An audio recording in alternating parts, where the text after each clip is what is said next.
nin ayaa waxa uu ahaa nin karmeed wanaagsan waxaanu haystay shirkad ganacsi isaga iyo saaxiibkiiba. Aabahani waxa uu lahaa gabadh uu ku barbaariyay dhaqanka wanaagsan. Waxa uu kale u haystay wiil ay walaashii dhashay oo hooyadii inta dhimatay isagu uu si fiican u rabeeyay. Mar walbana wiilka uu abtiga u yahay aad iyo aad ayuu ugu barbaarin jiray inuu Alle ka cabsado iyo taqwada Rabbi.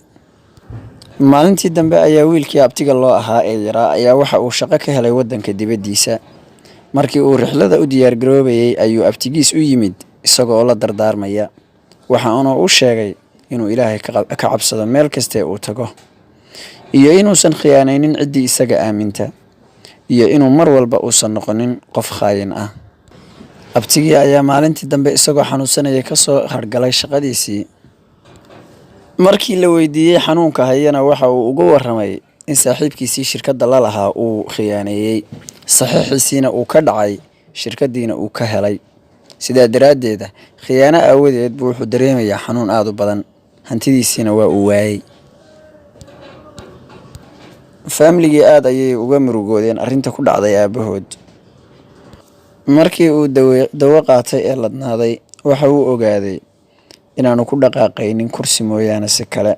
Waa fatiig ayuu noqday oo uu fadhiistay. Wiilkii abtiga loo ahaa ayaa warbixinta helay iyo xaaladaha ku dhacay abtigiis. Wiilkii waxa uu gudagalay inuu soo celiyo hantida abtigiis, wuxuuna keensaday waraaqihiisii si uu uga noqdo maamule shirkaddii abtigii hadda ka hor lahaan jiray. Farsamo yaqaannimadiisa aawadeed iyo cilmiga uu u leeyahay idaarada iyo maamulka ayaa waxay dhaxal siisay in shirkaddii loo dhiibo laguna aamino. Ninkii abtigii khiyaanayna uu ka dhigto wiil uu dhalay oo kale. Ninkani ma uusan dhalin wax carruur ah, laakiin wiilkan ayaa carruur ugu dhowaa. Wuxuu ka xaysan jiray safarrada dibadda, sidoo kale gurigiisa ayuu u wadan jiray. Ileen wiilku waa wiil fiican oo shaqada yaqaan. Xilligii xajka la gaaray ayaa ninkii wuxuu damcay inuu xajka aado.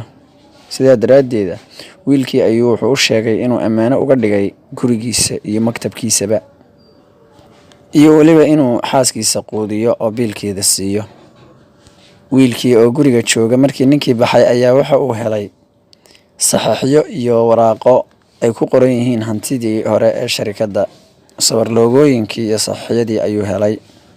Markii uu damcay inuu abtigiis u celiyo hantigiisii ayuu wuxuu xasuustay dardaarankii uu hadda ka hor abtigiis ku dhoofiyay ee ahaa ha khiyaanaynin qofku aaminay, xataa adigu haddaa tahay qof khaayina ama uu qofkaasi ku khiyaanaba. waxaana uu xasuustay xadiiskii nabiga calayhi salaatu wasalaam ee ahaa haddii Ilaahay yawmal qiyaamaha soo aruuriyo dadkii hore iyo dadkii dambe, Ilaahay wuxuu u dhiibaa qof kastoo khaayina calan. waxaana la yidhaahaa qofkii khaayinka ahaa, calankani waa calankii khaayin hebel iyo khiyaanadiisii heblaayo. Wiilkii waxa uu ku celiyay waraaqihii meeshii ay ku jireen, wuxuuna go'aansaday inuu sugo ninkii shirkadda iska lahaa. Ninkii xajka waxa uu ka soo laabtay isagoo murugaysan. Wiilkiina waxa uu ku yidhi niyahow muddo dhoweydba waxaan dareemayaa culays xagga qalbiga ah, mana nabad qabo. Dad badan oo aan la tashaday waxay ii sheegeen inaan dunuubteydii ku laabto, Ilaahayna u toobad celiyo. waan xajiyay laakiin waxaan dareemayaa buu yidhi weli culayskii, mana garanayo waxaan sameeyaa hadda. Wiilkii ayaa ugu jawaabay warniyahow waxaa ka mid ah waxyaabaha toobadda lagu aqbalo inaad xuquuqda dadkii iska lahaa u celisid. Abtigay ayaad khiyaanaysay, hantigiisii ayaad qaadatay, isagana weliba arrintaas aawadeed waxa uu qaaday shalal oo waa uu qalala oo hadda kursiga kama kici karo. Horta isaga ka bilow oo u celi hantigiisa, waxaaba laga yaabaa inuu ku cafiyo culays ka dhacay. Waa uu yaabay ninkii, kamana fakirinba arrinkan iyo xeeladan. Laakiin subaxii markii la gaaray ayuu ninkii hantigii ninkii u wada celiyay. Markaasi uu codsanayo inuu iska cafiyo kana raali noqdo. Ninkii wanaagsanaa wax kale ma sameynina waa ku cafiyay ayuu hore ka yidhi. intaana waxa uu u raaciyay inuu ugu duceeyay ubad wanaagsan in Ilaahay siiyo.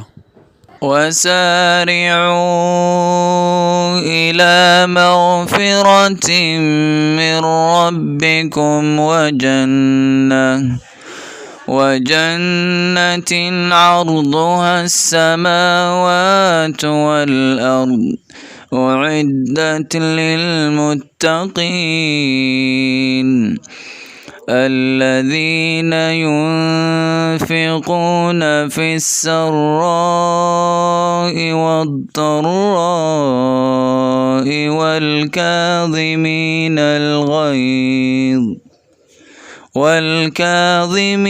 الغيظ والعافين عن الناس والله يحب المحسنين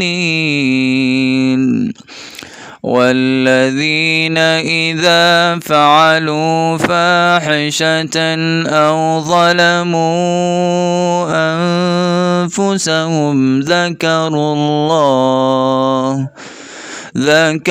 الله فاستغفروا لذنوبهم ومن يغفر الذنوب إلا الله ولم يصروا على ما فعلوا وهم يعلمون أولئك جزاؤهم مغفرة من ربهم وجنات تجري من تحتها الأنهار خالدين فيها ونعم أجر العاملين.